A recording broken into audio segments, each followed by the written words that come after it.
What's good, YouTube? So today I'm going to be playing the new Melmetal Black Star promo. It's been fun, and I've been playtesting, and this seems to be a cool way to do it. One of the cool ways to do it. I'm sure there's a lot of interesting ways. I've been thinking about doing like a Magnezone, like energy switch kind of type deal, but I'm not really sure. But this is the one that I've been playing, and it's done all right. It's definitely not meta, but let's give it a go.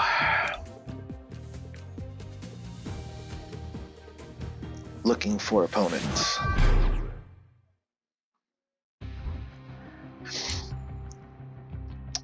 I'm gonna guess we're playing an Executor deck, which could be troublesome because this deck runs kind of slow. We'll Jirachi. Yeah.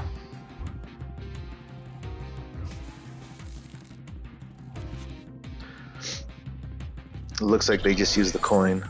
Bad guess on my behalf. We could see a mirror match here. Oh, you know what? That's a great card to have to help you discard those metal energies when you need to, or get them when you need to. Alright, I'm completely lost. I could not tell you what this guy's playing. Alright. So, I was actually going to Lily for Elm, but Elm popped up. So we're going to grab a Meltan, a Ditto, and a Magnemite. And we're going to attach the energy to Meltan at this current moment. And then we're going to Stellar Wish into this. Yeah, we'll Stellar Wish into the Rare Candy so we can have Magnezone. And then we'll Cynthia. Hopefully get something here. Yeah, and we could also Thin as well. That Viridian Forest. But we don't necessarily need to at this current moment. It's not that dire. So we'll just do that.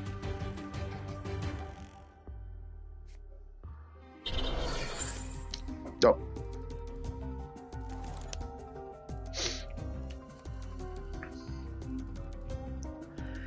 Yes, much love. It is fun to... This is one of those cards that's like, it's fun to have, it's fun to play with for the first little while that it came out. I think it would be a lot better if it could attack at 3 colorless and then do 20 damage for each. I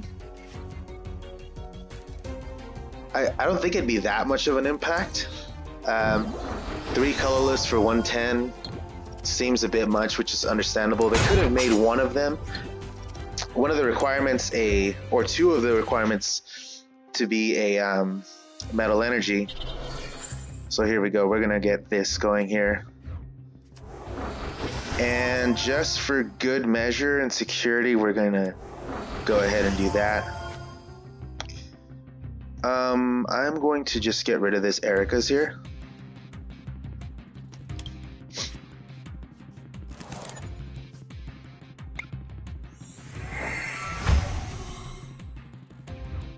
Attach to Meltan, and we're going to Cynthia. Save that Lele for later. And Lele can save us up real good. And I have our way out here. I don't necessarily want to...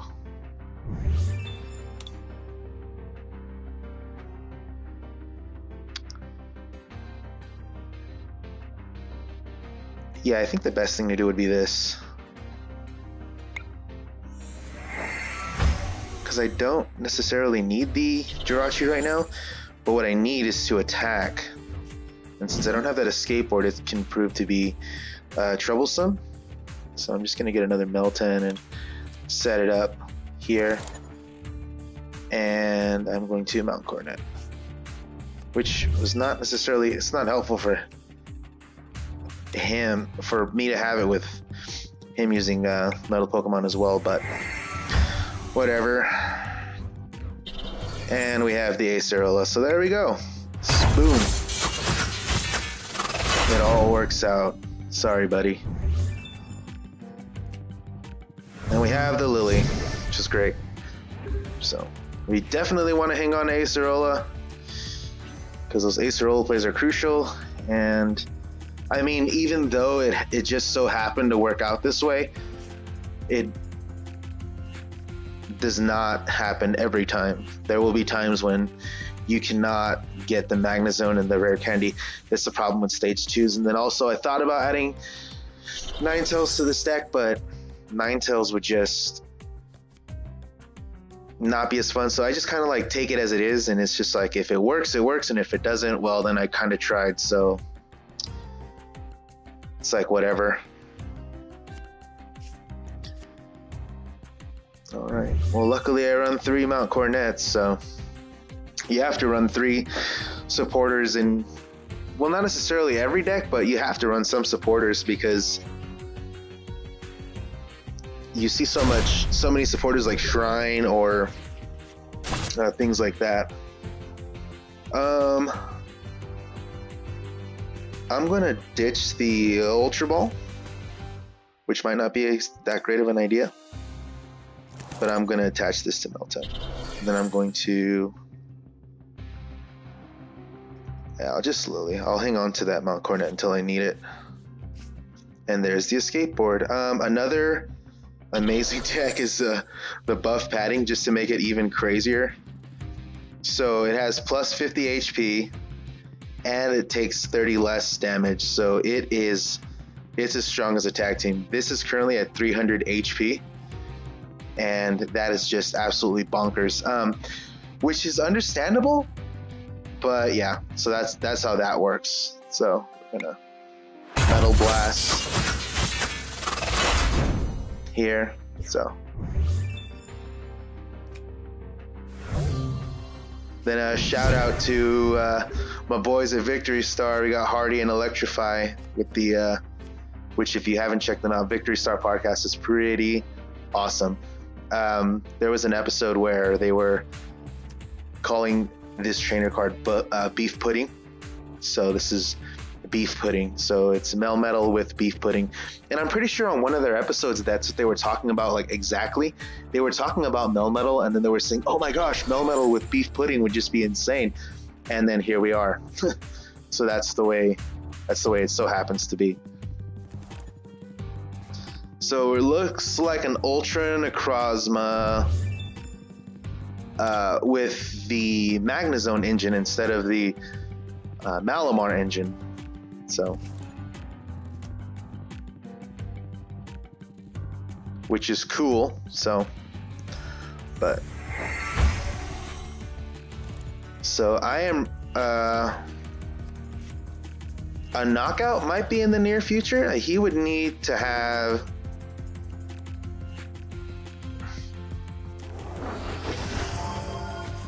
he would need 3 energies for this Necrozma to work.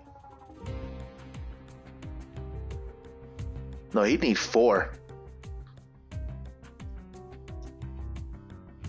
on top of the beast energy. So I think that I'm going to just attach this to Jirachi, and I don't want him to get any more resources, so I'm going to block that. And I'm going to Cynthia here just so I can load up my other Melmetal here. Okay, so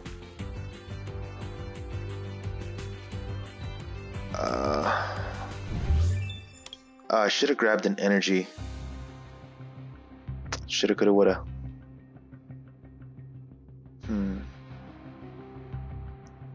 I don't really necessarily need the Jirachi anymore.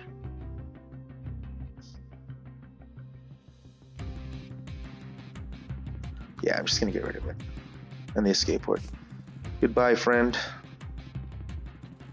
And well, I was kind of hoping for a Meltan, but they're prized. Might get one next turn or during this knockout. So let's just hope.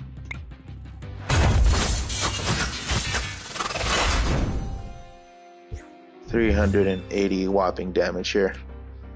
There it is. So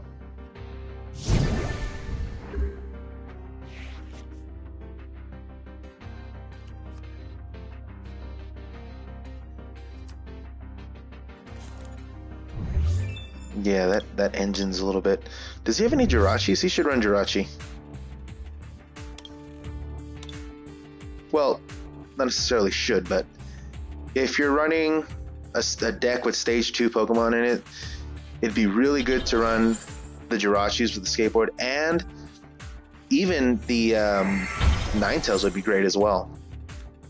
So it's just going to be a massive battle of wits here. So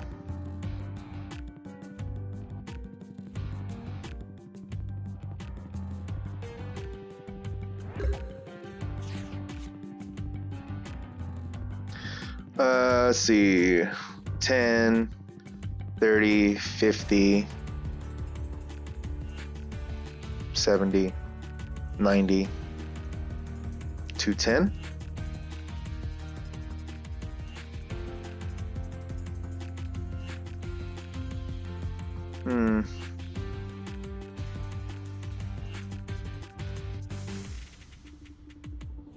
Nah, I need way. There's way too much of a requirement for that, and touching that main energies is not. It's not the greatest here. Although now we do have a lot more. So 110 here, and that'll be 30, 50, 70, 90.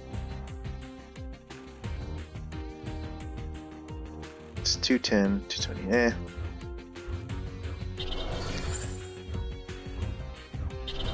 So then we don't necessarily need that, but we could use that. So I'm gonna just hold off on that Ultra Ball order here. Just gonna Metal Blast him. So, which does run the risk. Yes, he could Max Potion, but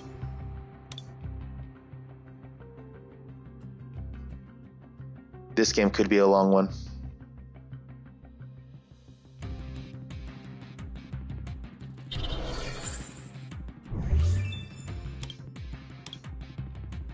He can Geotech System as well. And he could search for 5 cards. Okay, he's gonna hit me with the with that there. He's gonna Max Potion. Okay. That's cool with me. What you did do though is that you gave me a free knockout on a Lele. And that's always loads of fun.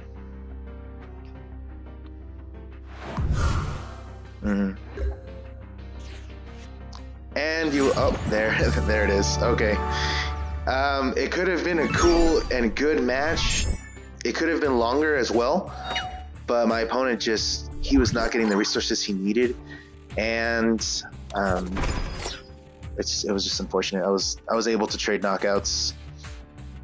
Well, not trade, but have knockouts back to back, and our opponent is not gonna let us look at his deck. But whatever, it's all good. So let's, yeah. So that's good here.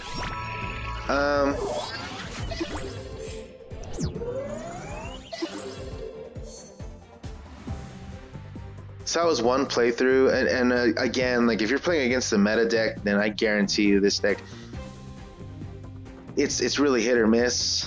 You could run the Ninetales to make it like super consistent. I run the 4 Jirachis, and then the escape boards as well to make it run as smooth as possible here. Let's take a look at this deck here.